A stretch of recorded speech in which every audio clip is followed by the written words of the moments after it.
नमस्कार दोस्तों, स्वागत है आपका अपना यूट्यूब चैनल टुडे एग्जाम पर। दोस्तों आज है 14 अक्टूबर 2022 और आज आपका दिल्ली पुलिस HCM का एग्जाम था।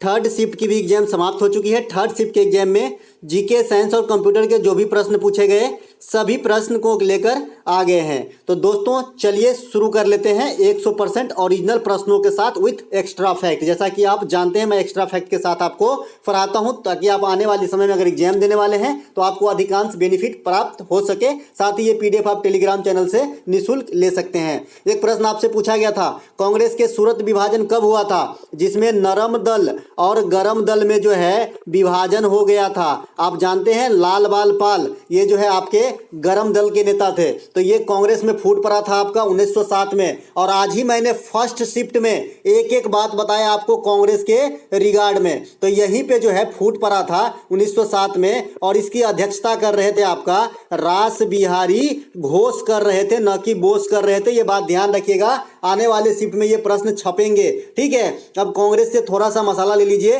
कांग्रेस की स्थापना आपका 1985 में 1885 में होता है, माफ कीजिएगा। अंग्रेज वायसराय लॉर्ड डफरिन के समय प्रथम अध्यक्ष WC बनर्जी यानी व्योमेश चंद्र बनर्जी थे।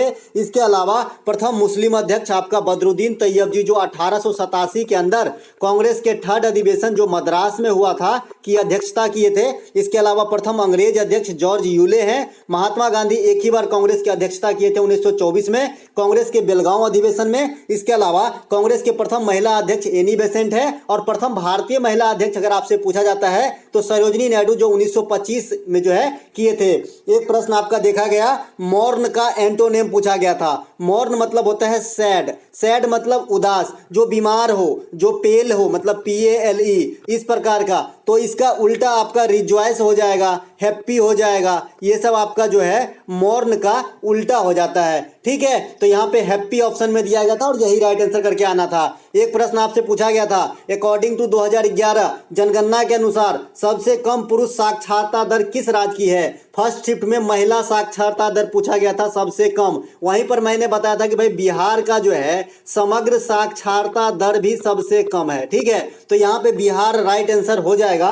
पुरुषों की बात करें चाहे समग्र बात करें तो बिहार हो जाएगा। उसी में सर्वाधिक अगर पूछा जाएगा कि सबसे अधिक तो आपका केरल का हो जाएगा, चाहे महिला हो, चाहे पुरुष हो, चाहे टोटल हो, सभी जो है तीनों फॉर्म में जो है सबसे अधिक लिटरेसी रेट जो है आपका केरला का है। इसके अलावा सबसे अधिक लिंगानुपात भी केरला का है। सबसे कम लिंगानुपात आपका हरियाणा का है। हरियाणा से ही बेटी बचाओ बेटी पढ़ाओ आंदोलन शुरुआत हुआ था, ये बात ध्यान रखेंगे, किसी न किसी शिफ्ट में जरूर छपेगा। सबसे अधिक बोली जाने वाली भाषा अभी जो है अकॉर्डिंग 2011 के अनुसार हिंदी पहला स्थान है, दूसरा स्थान आपका बंगला है, तीसरा स्थान आपका मराठी है। तो ये बात सब आप ध्यान रखेंगे। इसके अलावा सबसे अधिक वन आपका मध्य प्रदेश में है। सबसे अधिक वन प्रतिशत अगर परसेंटेज के हिसाब से पूछा जाए तो मिजोरम हो जाएगा, ठीक है। सबसे अधिक ईसाई धर्मावलंबी की संख्या केरल में है, ये बात भी आप ध्यान रखेंगे। और सबसे अधिक परसेंटेज ईसाई की बात करेंगे तो नागालैंड हो जाएगा। तो दोनों बात एक एक बात बताता हूं दोस्तों, अगर अच्छा लगे तो लाइक जरूर कीजिएगा। सतरिया नृत्य का खोज क्या श्रेय किसे दिया जाता है? मैंने परसों ही चर्च किया था इस पे।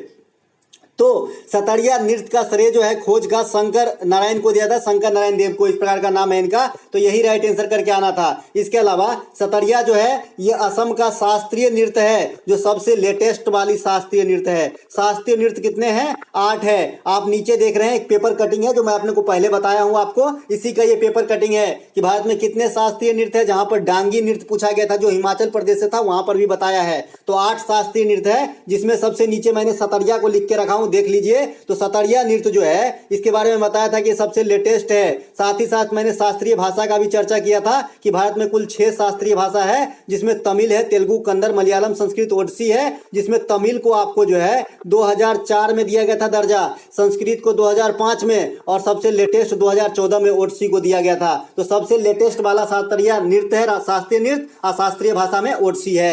एक प्रश्न आपसे पूछा गया था, इनमें से कौन सा लागत मूल्य के अधीन नहीं आती? ऑप्शन था मजदूरी, किराया, ब्याज, इन्वेस्टमेंट। तो मेरे हिसाब से इसमें जो है आपका लागत मूल्य के अधीन नहीं आता, तो मजदूरी देना पड़ता है, किराया देना पड़ता है, ब्याज चुकाना पड़ता है। लेकिन इन्वेस्टमेंट जो है इसके हमारे ख्याल से तो इन्वेस्टमेंट होना चाहिए। आप बताइएगा क्या आंसर लगा के आए हैं। एक प्रश्न आपसे पूछा गया था, खजुराहो नृत्य महोत्सव किस राज्य से संबंधित है? मध्य प्रदेश से संबंधित है। खजुराहो मंदिर भी मध्य प्रदेश में है, जिसे चंदेल शासकों ने बनवाया था, ठीक है। तो ये बात भी ध्यान रखेंगे। सांची का स्तूप भी मध्य प्रदेश में है। एक प्रश्न आपसे पूछा गया था, सामान्य वर्ग के लोगों को जो ईडब्ल्यूएस है इसको जो 10% का आरक्षण दिया गया है, तो कौन से संविधान संशोधन के तहत दिया गया है? तो ये आपका 103वां संविधान संशोधन के तहत जो है ईडब्ल्यूएस को आरक्षण प्रदान किया गया है। इससे पहले ईडब्ल्यूएस जो मतलब सामान्य वर्ग के लोग थे, यूआर कैंडिडेट थे, उसको कोई आरक्षण नहीं होता था। ये हाल फिलहाल में ही किया गया है। एक प्रश्न आप एक मतलब एक्स्ट्रा फैक्ट है, 104वां संविधान संशोधन जो एंग्लो इंडियन में लोकसभा में 2 सदस्य और विधानसभा में 1 सदस्य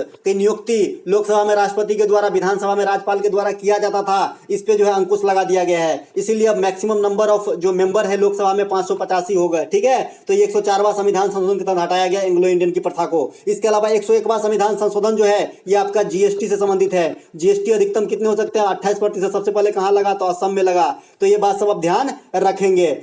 इसके अलावा जीएसटी कैसा कर है? तो अप्रत्यक्ष कर है। ठीक है, एक एक बात जो मौखिक रूप से बताता हूं, आपके लिए काफी इंपोर्टेंट रहने वाली है अगर आप एग्जाम देने वाले तो। साथ ही साथ संविधान संशोधन की जो अनुच्छेद है ये 368 है। किस देश के संविधान से लिया गया है? दक्षिण अफ्रीका के संविधान से लिया गया है। चलते हैं आगे। एक प्रश्न आपसे पूछा गया था, इनमें से कौन सा हरित क्रांति संबंधित नहीं है? वहां पे 4 ऑप्शन दिए गए थे, 4 आदमी का नाम दिए गए थे। तो नॉर्मन बोरलॉग, एमएस स्वामीनाथन प्राप्त हुआ, ये दोनों है। तो ये ऑप्शन नहीं, ये आंसर नहीं होगा। ठीक है, अब मैं बता दूं जो नॉर्मन बोरलॉग है ये आपका विश्व स्तर पर हरित क्रांति के पिता कहा जाता है। वहीं पर भारतीय स्तर पे बात करें तो एमएस स्वामीनाथन, इसे हरित क्रांति का पिता कहा जाता है। हरित क्रांति सबसे अधिक भारत में किस फसल पे प्रभाव डाला? तो गेहूं पर प्रभाव डाला। बात ध्यान रखिएगा। ठीक है, और भारत में सबसे अधिक खाद्यान्न की जो है उत्पत्ति किस रूप में होती है? तो चावल के रूप में। इस बार भी जो है चावल सबसे अधिक पैदा हुआ है यहाँ पे। ठीक है, बात करेंगे इस बार टोटल खाद्यान्न की कितनी उत्पत्ति हुई है? 315 मिलियन टन की उत्पत्ति हुई है भारत में। ठीक है, करंट जो नवंबर महीने का जो पीडी है उससे संबंधित वीडियो मैं कल लेके आऊंगा, सार संग्रह भी और करंट सेक्शन से भी,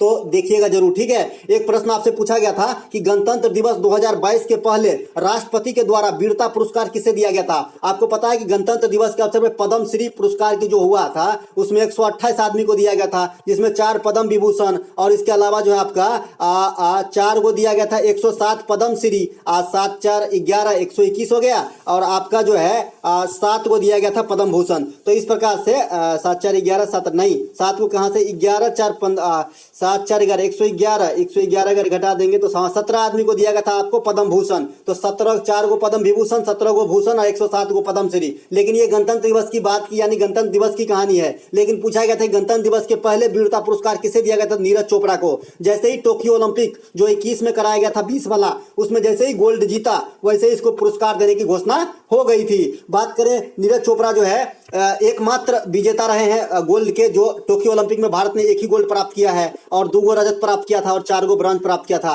तो गोल्ड जो है नीरज चोपड़ा के द्वारा भाला फेंक में जीता गया था, इसी कारण इसे जो है वीरता पुरस्कार दिया गया था। तो दोस्तों अब तक जो भी प्रश्न प्राप्त हुए सभी रियल प्रश्नों के साथ आप लोगों के साथ आए। अगर आपको अच्छा लगे तो लाइक जरूर कर लीजिएगा और मिलेंगे एक नए वीडियो में। तब तक के लिए जय हिंद। और पीडीएफ आप टेलीग्राम से निःशुल्क ले सकते हैं। जय हिंद दोस्तों।